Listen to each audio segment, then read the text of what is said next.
नाज़रीन कराम, अस्सलामु अलैकुम वरहमतुल्लाहि वबरकातुहू। अल्लामा हाफिज़ इब्न कसीर रहमतुल्लाह अलैह अपनी मायानाज़ तसनीफ़ अल-बिदाया वन-निहाया के अंदर लिखते हैं कि सुल्तान महमूद बिन सुबुक्तगीन की खिदमत में एक शख्स हाजिर हुआ। उसने अपनी जान की अमान पाकर के अर्ज़ किया कि आपका भांजा मेरी बीवी के ऊपर आशिक हो गया है और वो ज़ोर ज़बरदस्ती करके मेरे घर आ जाता है और उसने मेरी बीवी से नाजायज़ ताल्लुक़ात कायम कर रखे हैं। उसके खौफ की वजह से कोई भी हाकिम उसके ख़िलाफ़ कार्रवाई करने के लिए तैयार नहीं है। मैंने हर तरफ कोशिश की, उमरा से मिला, वज़रा से शिकायतें की, मगर मेरी तमाम तर कोशिशें नाकाम ही रहीं और सभी उसके शर से पनाह चाहते हैं। लिहाजा आपके पास इंसाफ की उम्मीद लेकर के आया हूँ। सुल्तान महमूद जब ये सुनता है तो उसका खून उबलने लगता है, वो गुस्से से परेशान हो जाता है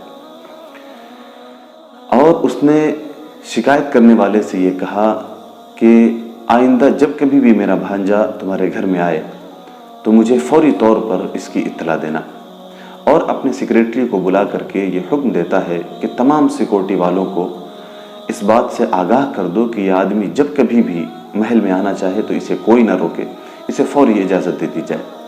चुनांचे 2 दिन गुजर गया। तीसरे दिन की रात का कुछ हिस्सा गुजर गया। उसके बाद ये शख्स, ये फरियादी फिर से महल के अंदर आता है और सुल्तान को इस बात की इत्तला दी जाती है कि वो फरियादी फिर से आया है। सुल्तान फौरी तौर पर उठता है और उस फरियादी को लेकर के उसके घर जाता है। वो घर में जैसे ही दाखिल होता है तो वहाँ पर वो देखता है कि उसका भांजा और उस फरियादी की बीवी एक ही बिस्तर में है। वो पहुँचते ही सबसे पहले एक चिराग गुल कर देता है, वो शमा जो जल रही होती है उसे बुझा देता है और फिर अपनी तलवार लेकर के अपने भांजे की गर्दन को तन से जुदा कर देता है और सर तन से जुदा होते ही फौरन वो चीखता है कि पानी लाओ। लिहाजा ये फरियादी पानी लेकर के हाजिर होता है और वो बड़ी शिद्दत की प्यास उसे लगी होती है। सुल्तान महमूद को वो पानी पीता है तो ये फरियादी जो शख्स था ये कसम देकर के पूछता है कि आप मुझे ये बताएं कि सबसे पहले आप पहुंचते ही आपने चिराग क्यों गुल कर दिया, उस शमा को क्यों बुझा दिया।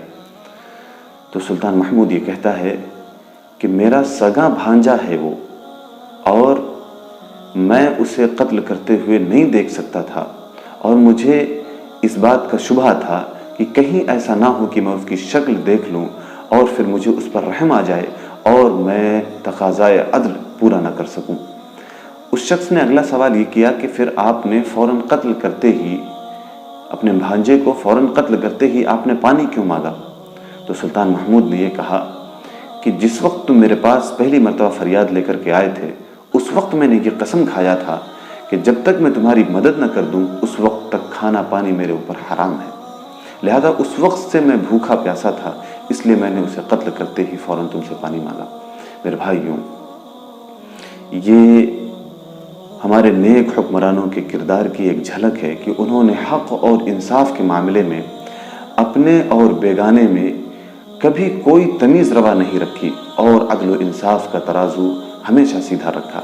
लेकिन आज जब हम देखते हैं कि अगर किसी शख्स को कोई ओहदा या मनसब मिल जाता है तो उस ओहदे और मनसब की आड़ में कैसे कैसे जराइम करता है, और वो तो वो रहा बल्कि उसके रिश्तेदार, उसके मिलने जुलने वाले, उसके घराने के लोग उसके मनसब का नाजायज़ फ़ायदा उठाते हुए लोगों पर किस तरह से मज़ालिम ढाते हैं, लोगों को परेशान करते हैं।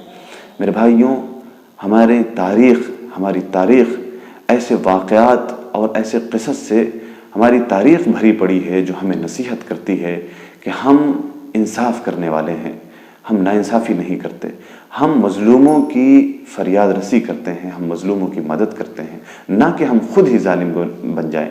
अल्लाह तबारक व तआला से दुआ है कि अल्लाह तबारक व तआला हमें सीधी राह पर चलने वाला बनाए और अदल व इंसाफ के तकाज़े को पूरा करने वाला बनाए। आमीन। अस्सलामु अलैकुम व रहमतुल्लाह।